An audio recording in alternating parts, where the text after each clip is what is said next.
résultat yi Covid bi boo xoolee en fin de compte ci biir màggal gi non seulement amul woon problème mais màggal gi amu ci benn njeexit te loolu ñu ngi ciy insister génn nañ benn communiqué il y a moins d'une semaine relaté na bu baax ce qui s'est passé et nous retenons le chiffre 3 mais le chiffre 3 dans le sens très favorable bu dee épidémiologie mooy lan 15 jours avant le màggal ñi ngi woon autour de 900 cas 15 jours bu ñu colligé yëpp bi màggal gi semaine màggal gi ñëwee ce chiffre a été divisé par 3 ñu nekk ci 300 cas autour de la journée même du màggal 300 cas la semaine boobu yëpp bi ñu ko colligé 300 la nga defaat 15 jours après ce chiffre a encore été divisé par 3 ñu nekk ci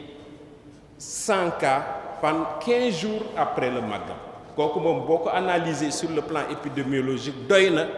pour ne màggal gi comme daaw wala même de manière plus prononcée que daaw amul benn njeexit ci évolution Covid bi au Sénégal si on regarde seulement chiffres épidémiologiques yi boo xoolee aspect scientifique bi moo tax ñu sant tey que bi ñu génnee communiqué bi d'ailleurs gis ngeen retour yi moom mooy retouru presse bi mais c'était favorable mais surtout ñun li ñuy surveiller ñun mooy retouru scientifique yi te gisuñu benn scientifique boo xam ne élevé na ci dara loo xam ne lu dul li ñu wax la ñun nag chiffres yi ñuy wax ce sont les chiffres officiels kooku moom lu leer la dañuy dem à la source chiffres yi nga xam ne ñi yor Covid bi moom la ñuy publier chiffres yooyu la ñuy jël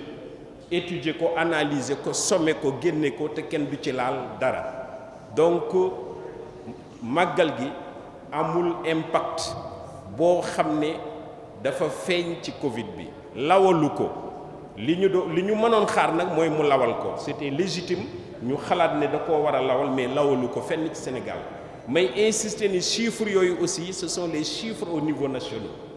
du chiffre Diourbel parce que daal bi ñu ci communiqué ñenn ñi dañu foogoon ne région de Diourbel la wala Touba non c'est le niveau national parce que loolu aussi lu ñu étudier scientifiquement la ak comité d'organisation l'étude a été faite il y a 5 ans il y a 4 ans précisément xam nañ gox yi nga xam ne yépp fa la nit ñi di jógee di màggal si mais aussi gox yi ñiy gën a jóge pour màggal si xam nañ ko mooy Dakar Thiès ak Diourbel mais nag ñun niveau national bi lañ xool donc amul benn cas de Covid bu ñu échappé 15 jours avant le màggal 15 jours yi wër màggal gi 15 jours yi topp ci màggal gi donc chiffres yooyu c'est des chiffres avérés vérifiables qui montrent que màggal gi favorisé wul propagation Covid ici au Sénégal contexte Covid bee tax ñuy wax ci Covid bi lu bari mais màggal gi en réalité ñun bu ñu jëlee chiffres yi te loolu it collecté nañ ko ba pare dañuy gis ne période de consultation bu xaw a sakkan la daaw ñu ngi woon ci 21 000 consultations recensées officiellement am na ci quelques-uns yu ñuy échappé c'est normal parce que benn daayira bu installé benn antenne am signalé wu ko am na yu muy def ren nag déploiement yooyu moo tax on est à 31 000 maanaam fanweeri junni ak benn malade yoo xam ne consulté nañ leen xam nañ sax pathologie li leen gën a indi te gisuñ ci woon benn pathologie buy génn yi ñuy gis maanaam feebar yi ñuy gis bu nit dajee lu bari daje yu mel ne màggal wala sax yu eggul ci màggal c'est loolu la ñuy wax les pathologies communes de manière générale mooy ay problème mu respiratoire nga soj ak yooyu ñëw mais surtout ay problème digestif bari woon na ci ñoo xam ne it dañoo amee tension wala diabète ñëw surveiller wuñ seen régime mu yokk tuuti amoon nañ ci mais surtout contexte nawet bi ak tàngaay bi fi amoon li wër màggal gi jour màggal gi sax tane na température bi baissé woon na mais li ko jiitu bis bi ko jiitu ak bi ci topp dafa tàngoon trop mais aussi nit ñi li ñuy rang tax na li ñuy wax insolation maanaam les coups de chaleur xawoon na ci bëri loolu moom képp ku doon consulter ci màggal gi seetlu woon nga ne ñi doon miir ak ay bopp di metti parce que dañoo yàgg ci soleil bi ci tàngaay wi